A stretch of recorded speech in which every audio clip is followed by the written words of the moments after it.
कहानी की शुरुआत में हमें साइबेरिया की एक जेल दिखाई जाती है जहां बहुत सारे जर्मन फौजियों को कड़कड़ाती ठंड में लाइन में खड़ा किया गया था। दरअसल जब वर्ल्ड वॉर 2 खत्म हुआ तो रूस ने ढेर सारे जर्मन फौजियों को बंदी बना लिया था। उन्हें कोयले की खदानों में दिन रात भारी काम करवाया जाता था। यूं तो इस जेल की सुरक्षा कुछ खास टाइट नहीं थी, लेकिन फिर भी कोई भी कैदी भागने की हिम्मत नहीं जुटा पाता था, क्योंकि इस जेल के चारों तरफ सिर्फ जमा देने वाली बर्फ ही बर्फ थी। ये जेल किसी भी इंसानी गाँव से पूरे 18,000 किलोमीटर दूर थी। अगर कोई भाग भी जाता तो साइबेरिया की कड़ाके की ठंड उसे जिंदा नहीं छोड़ती थी। जेल बर्फ के इस विशाल मैदान के बीचों बीच बनी थी, इसलिए भागने का ख्याल भी किसी के दिमाग में नहीं आता था। लेकिन इन बंदियों में एक शख्स ऐसा भी था जिसका दिमाग बहुत तेज चलता था। वो अपनी बीवी और बेटी से मिलने को बेताब था। उसका नाम था ह्यूबर्ट ब्रिंकफोर्ड। उसे इस जेल में 25 साल की सजा सुनाई गई थी और वो नहीं चाहता था कि उसकी जिंदगी का आधा हिस्सा यहीं कट कर रह जाए। इसलिए ह्यूबर्ट किसी भी हाल में इस जेल से फरार होना चाहता था। किस्मत से एक दिन उसे ये मौका मिल ही गया। वो एक कोयले की मालगाड़ी में छुपकर किसी तरह इस जेल से निकल भागा। बाहर निकला तो खुले आसमान में तारों को देखकर उसकी खुशी का ठिकाना नहीं रहा, मगर उसे नहीं पता था कि उसकी ये खुशी ज्यादा देर की नहीं थी। थोड़ी ही दूर जाने के बाद मालगाड़ी अचानक रुक गई। ह्यूबर्ट ने बाहर झांका तो उसने देखा कि एक रूसी सैनिक बंदूक ताने उसके सामने खड़ा था। बदकिस्मती से वो पकड़ा गया। जेल से भागने की सजा में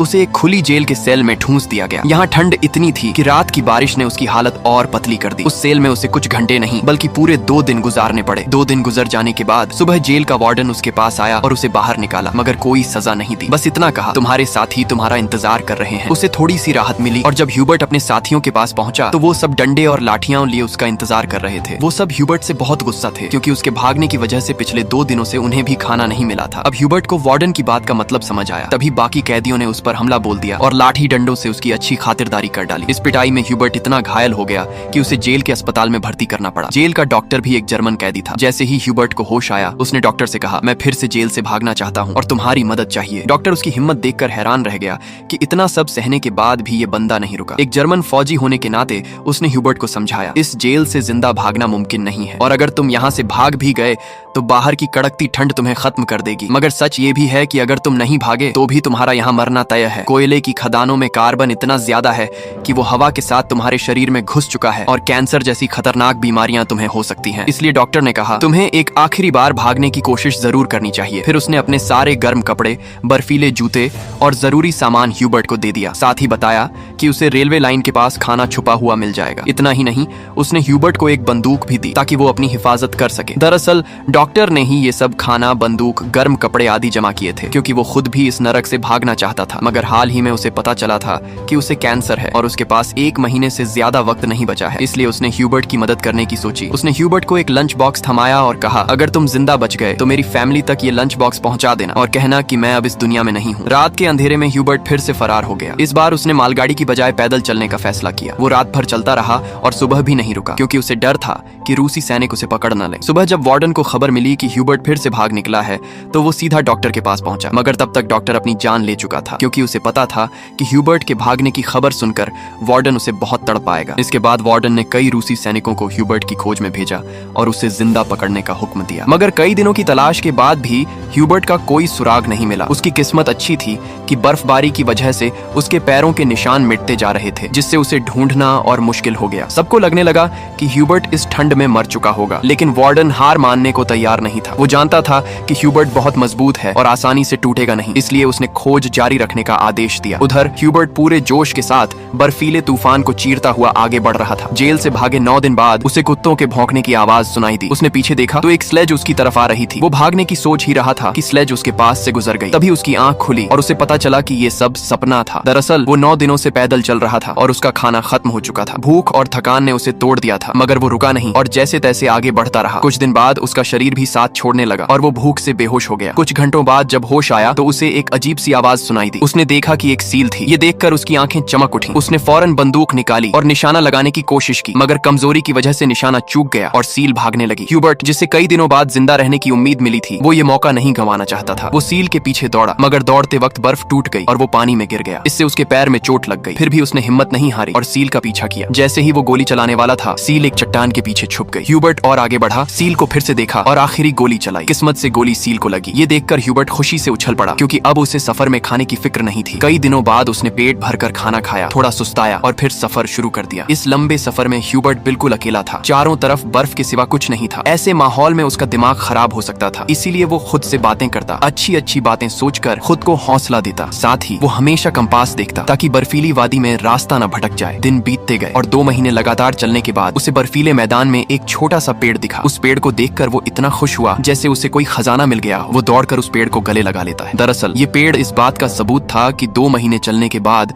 वो बर्फीला इलाका पार कर चुका था और अब जंगल शुरू होने वाला था। थोड़ा और चलने पर वैसा ही हुआ, जंगल शुरू हो गया और बर्फ का इलाका खत्म। जंगल में वो बहुत खुश था। उसने लकड़ियां इकट्ठा की, आग जलाई और कई महीनों बाद पहली बार चैन से सोया। मगर अगला दिन उसके लिए आरामदायक था या नहीं ये कोई नहीं जानता। इधर वार्डन अभी भी ह्यूबर्ट की तलाश में था। उसने अपनी सर्च पार्टी को 700 किलोमीटर के दायरे में खोजने का हुक्म दिया। उधर ह्यूबर्ट जंगल से गुजर रहा था कि अचानक एक बर्फीला तूफान आ गया। तूफान इतना तेज था कि बड़े बड़े पेड़ उखड़कर गिरने लगे। ह्यूबर्ट जैसे ही आगे बढ़ने की कोशिश करता है, एक विशाल पेड़ उस पर गिर पड़ता है। उसकी किस्मत अच्छी थी कि शाम को 2 लोग वहां से गुजरे जो सोना ढूंढ रहे थे। उन्होंने ह्यूबर्ट को देखा और उसकी जान बचा ली। इसके बाद तीनों एक साथ आगे बढ़े और कई दिनों के सफर के बाद बर्फीले मैदान से बाहर निकल आए। रास्ते में उन्हें एक नदी मिली। उसे पार करने के लिए उन्होंने लकड़ी की नाव बनाई। नदी पार करते वक्त वो आपस में गप्पे मारने लगे, बचपन के किस्से सुनाने लगे। लेकिन तभी नदी का बहाव तेज हो गया और नाव बेकाबू होने लगी। एक साथी का संतुलन बिगड़ा और वो पानी में जा गिरा। उसे तैरना नहीं आता था और वो डूबने लगा। ये देखकर ह्यूबर्ट ने पानी में छलांग लगाई और किसी तरह उसे किनारे तक लाकर उसकी जान बचा ली। मगर उनका दूसरा साथी उन्हें डूबने के लिए छोड़कर अकेला आगे बढ़ गया। वो साथी बहुत लालची था। उसे लगा कि दोनों मर गए होंगे और उसने अपने दोस्त का सोना भी हड़प लिया। थोड़ी देर बाद जब ह्यूबर्ट और दूसरा आदमी टेंट तक पहुंचे तो उस आदमी को अपने दोस्त पर बहुत गुस्सा आया। उसने अपने लालची साथी को गोली मार दी। इसके बाद ह्यूबर्ट और वो आदमी सामान उठाकर आगे बढ़े। वो दोनों कई महीनों तक इस उम्मीद में चलते रहे कि कोई इंसानी बस्ती मिल जाए। लेकिन सर्दियां फिर से आ गईं और जंगल बर्फ की चादर से ढक गए। उस आदमी का सामान बहुत भारी था जिससे उसे बर्फ में चलने में दिक्कत हो रही थी। ये देखकर ह्यूबर्ट ने उसका बोझ कम करने की कोशिश की और कहा, थोड़ी देर के लिए अपना सामान मुझे दे दो। मगर उस आदमी को शक हुआ कि शायद ह्यूबर्ट उसका सोना चुराना चाहता है। उसने ह्यूबर्ट पर हमला किया और उसे धक्का देकर नीचे गिरा दिया, जिससे ह्यूबर्ट बेहोश हो गया। जब ह्यूबर्ट को होश आया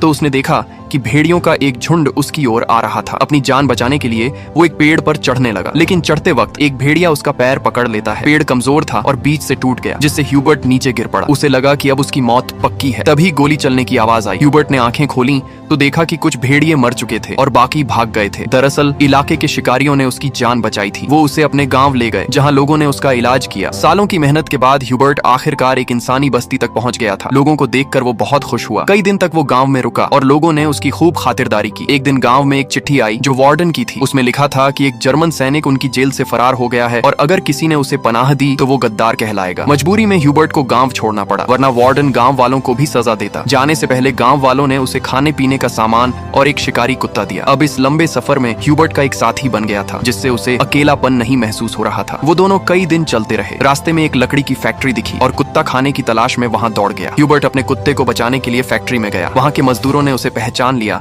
और मालिक के पास ले गए। ह्यूबर्ट ने मालिक को अपनी पूरी कहानी सुनाई, जिससे सबको उस पर तरस आया। उन्होंने उसे खाना खिलाया और जर्मनी जाने वाली ट्रेन में बिठा दिया। ह्यूबर्ट खुश था कि वो जल्द घर पहुंच जाएगा, मगर उसे नहीं पता था कि फैक्ट्री के मालिक ने वार्डन को उसकी खबर दे दी थी। वार्डन अपने सैनिकों के साथ स्टेशन पर उसका इंतजार कर रहा था, लेकिन स्टेशन पहुंचने से पहले ह्यूबर्ट ने दूर से रूसी सैनिकों को देख लिया और मौका पाकर ट्रेन से कूदकर भाग निकला। मगर रूसी सैनिकों ने उसे देख लिया और पीछा करने लगे। ह्यूबर्ट ने जल्दी से पटरियां पार की, लेकिन अचानक वार्डन सामने आ गया। ये देखकर ह्यूबर्ट का दिल डूब गया, क्योंकि उसे लगा कि उसकी सालों की मेहनत बेकार हो गई। लेकिन तभी उसके कुत्ते ने वार्डन पर हमला कर दिया और उसे काट लिया। इससे ह्यूबर्ट को फिर से भागने का मौका मिल गया। वो पूरी ताकत से भागा, लेकिन तभी गोली चलने की आवाज आई। पीछे मुड़कर देखा तो उसका कुत्ता मर चुका था। ये देखकर उसे बहुत दुख हुआ, लेकिन वो रुका नहीं और पूरी ताकत से आगे बढ़ता रहा। फिर वो एक पुल पर चढ़ा और नीचे से गुजर रही ट्रेन पर कूदकर भाग निकला। इस तरह वो एक बार फिर वार्डन के चंगुल से बच गया। दिन बीतते गए और ह्यूबर्ट धीरे धीरे अपने सफर में आगे बढ़ता रहा। देखते ही देखते 1922 आ गया। जेल से भागे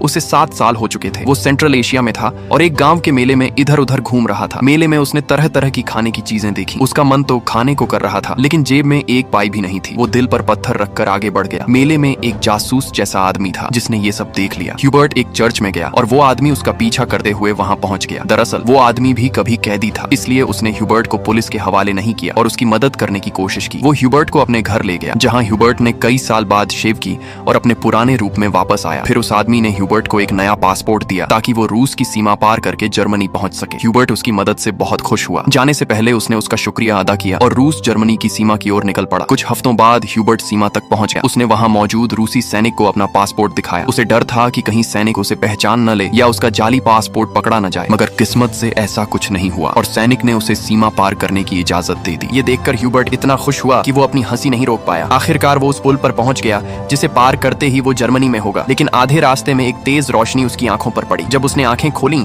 तो सामने वार्डन खड़ा था। ह्यूबर्ट ने पीछे देखा, वो अभी भी रूस की जमीन पर था, यानी वार्डन उसे गिरफ्तार कर सकता था। उसका दिल टूट गया क्योंकि उसकी सालों की मेहनत अब बर्बाद होने वाली थी। लेकिन तभी कुछ ऐसा हुआ जिसकी उम्मीद ह्यूबर्ट को भी नहीं थी। वार्डन ने उसका रास्ता छोड़ दिया और उसे आगे जाने दिया। पहले तो ह्यूबर्ट को यकीन नहीं हुआ, लेकिन फिर उसने हिम्मत की और आगे बढ़ा। दरअसल वार्डन ह्यूबर्ट की जिंदा दिली और हिम्मत से बहुत प्रभावित था, इसलिए उसने उसे गिरफ्तार नहीं किया और अपने देश लौटने दिया। तभी वार्डन ने कहा, ये जंग बस दो सैनिकों के बीच थी, एक मैं एक तुम, और तुम जीत गए। जा अपनी जिंदगी जी लो। आखिरकार ह्यूबर्ट ने सीमा पार की और जर्मनी पहुंच गया। फिर वो अपने घर के पास पहुंचा, जहां उसने अपनी बेटी और पत्नी को देखा। थोड़ी देर बाद वो दोनों चर्च जाने के लिए निकले तो ह्यूबर्ट भी उनके पीछे पीछे चर्च पहुंच गया। उसने अपनी बेटी को अभी तक आवाज नहीं दी थी, क्योंकि उसे यकीन था कि उसका पिता एक दिन जरूर आएगा। जब उसकी बेटी ने पीछे मुड़कर देखा तो उसने अपने पिता को पहचान लिया और दौड़कर उसे गले लगा लिया। इतने सालों बाद ह्यूबर्ट को जिंदा देखकर उसकी पत्नी की खुशी का ठिकाना नहीं था। आखिर में तीनों ने एक दूसरे को गले लगाया और इस सच्ची कहानी पर बनी फिल्म यहीं खत्म हो गई। उम्मीद है आपको ये कहानी पसंद आई होगी। इसी ही और वीडियो के लिए हमारे चैनल को जरूर विजिट करें।